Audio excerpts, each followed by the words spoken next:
Good morning to all of you students to SAR Education channel।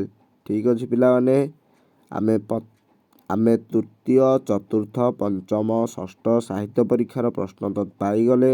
ଏବେ ସପ୍ତମ ଶ୍ରେଣୀ ଭାଷାର ପ୍ରଶ୍ନ ପାଇବା। ପିଲାମାନେ ମୁଁ ତୁମକୁ ଆଗୁଆ କହିଦେଉଛି, ସପ୍ତମ ଶ୍ରେଣୀ ଭାଷାର କିଛିଟା ପ୍ରଶ୍ନ ଆମ ପାଖକୁ ସଠିକ୍ ଭାବରେ ଆସିପାରି ନାହିଁ।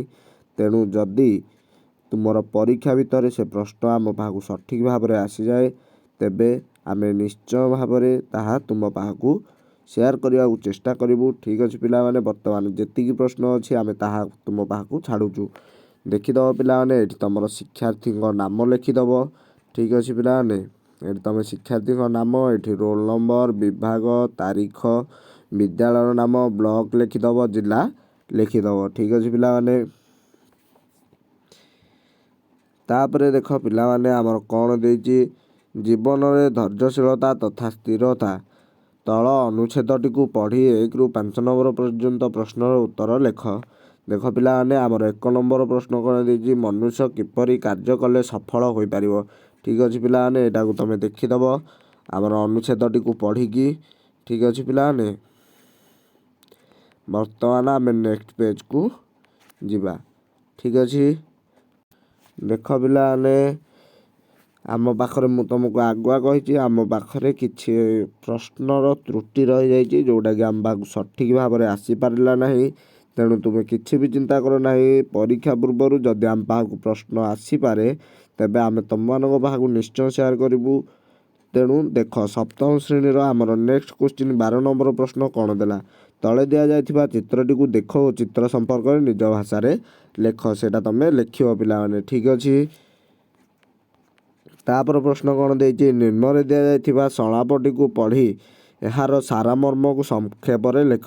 ପ୍ରଧାନ ବାବୁ, ଏବେ ବି ସମୟ ଅଛି, ଆପଣ ବୁଝିବାକୁ ଚେଷ୍ଟା କରନ୍ତୁ। ସେମାନେ କାଦୁଅ ମେଞ୍ଚା, ସେମାନଙ୍କୁ ଯେମିତି ଗଢ଼ିବେ ସେମିତି ଗଢ଼ିପାରିବେ। ପ୍ରଧାନ ବାବୁ କହିଲେ, ଏଗୁଡ଼ାକ ମୋ ମୁଣ୍ଡରେ କିଛି ପଶୁନାହିଁ। ଠିକ୍ ଅଛି ପିଲାମାନେ, ତୁମେ ଦେଖିଦେଲ, ଜାଣିଦେଲ। ଏବେ ଆମେ ନେକ୍ସଟ ପ୍ରଶ୍ନକୁ ଯିବା। ପିଲାମାନେ 14 ନମ୍ବର ପ୍ରଶ୍ନକୁ ଦେଖ। ଏବେ ଭାବାନ୍ତର ଯେପରି ଅନ୍ୟ ଭାବ ବା ଭାବନାରେ ପରିବର୍ତ୍ତନ, ଠିକ୍ ସେହିପରି କଥାନ୍ତରର କ'ଣ ହେବ। ଠିକ୍ ଅଛି ପିଲାମାନେ, 15 ନମ୍ବର ପ୍ରଶ୍ନଟା ତୁମର କ ସ୍ତମ୍ଭ ଖ ସ୍ତମ୍ଭ ଦେଇଛି। ଅମିୟ, ବିଧୁର, ବନ୍ଧୁର, ଗାତ୍ର, ଖାଲଢିପ, ନଦୀ, କାତର, ଅମୃତ, ଶରୀର। ଠିକ୍ ଅଛି ପିଲାମାନେ, ତାପରେ ଦେଖ ତୁମର 16 ନମ୍ବର ପ୍ରଶ୍ନ କ'ଣ ଦିଆଯାଇଛି, ତଳେ ଦିଆଯାଇଥିବା ଶବ୍ଦର ବିପରୀତ ଅର୍ଥବୋଧକ ଶବ୍ଦ ଓ ଉକ୍ତ ଶବ୍ଦକୁ ନେଇ ବାକ୍ୟ ଗଠନ କର। ଦୂଷିତର ବାକ୍ୟ ଗଠନ, ବିପରୀତ ଶବ୍ଦ ଲେଖିବ ଆଉ ବାକ୍ୟ ଗଠନ କରିବ। ଠିକ୍ ଅଛି ପିଲାମାନେ, 17 ନମ୍ବର ପ୍ରଶ୍ନ ଦେଖ, ଯେପରି ଜନକ ଶବ୍ଦ ସ୍ତ୍ରୀଲିଙ୍ଗରେ ଜନନୀ, ସେହିପରି ନିମ୍ନରେ ଦିଆଯାଇଥିବା ରେଖାଙ୍କିତ ପଦର ସ୍ତ୍ରୀଲିଙ୍ଗ ଲେଖ। ବିଶ୍ୱଜିତ୍ ଜଙ୍ଗଲରେ ଏକ ଭୟଙ୍କର ବାଘ ଦେଖିଲା, ବାଘର ହେଲା ବାଘୁଣୀ। ଯୌଗିକ ବାକ୍ୟରେ ବାକ୍ୟଟିଏ ବଦଳାଇ ଲେଖ। ଠିକ୍ ଅଛି ପିଲାମାନେ, ଏଇଟା ଆମର ହେଉଛି 18 ନମ୍ବର ପ୍ରଶ୍ନ। ଜେଜେ ଆସିବା ହେତୁ ଆମେ ସମସ୍ତେ ଖୁସି ହେବୁ। ଏଇଟା ତୁମେ ଯୌଗିକ ବାକ୍ୟରେ ଲେଖିବ। ଠିକ୍ ଅଛି ପିଲାମାନେ, ଆଉ ଏଇଟା ବିଶେଷ କିଛି କହୁନାହିଁ, ତୁମେ ଏଇଟାକୁ ଯୌଗିକ ବାକ୍ୟରେ ଲେଖିବ।